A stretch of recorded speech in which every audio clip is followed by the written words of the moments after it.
একটা সত্যি কথা কই, তুমি যতই সুন্দর অন্যকে লিখা, যতই সুন্দর করে সাজানোকে লিখা, কিন্তু জামাইয়ের কাছে সবসময় অন্যর বউই সুন্দর লাগবে, বুঝছো?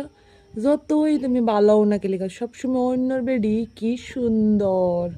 তুমি যতই ভালো করে রান্ধানাকে লিখা, অন্য বউয়ের রাতের রান্দায় বিরাট সুন্দর।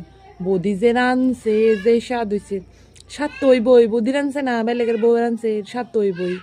তার ইচ্ছে গেল তুমি সারাদিন ঘরের মধ্যে যতই কাম করো, ফুলাফান পালো, রান্ধো, শ্বশুর শাশুড়ির যত্ন করো, যত কিছুই করো, সারাদিন কি করছো?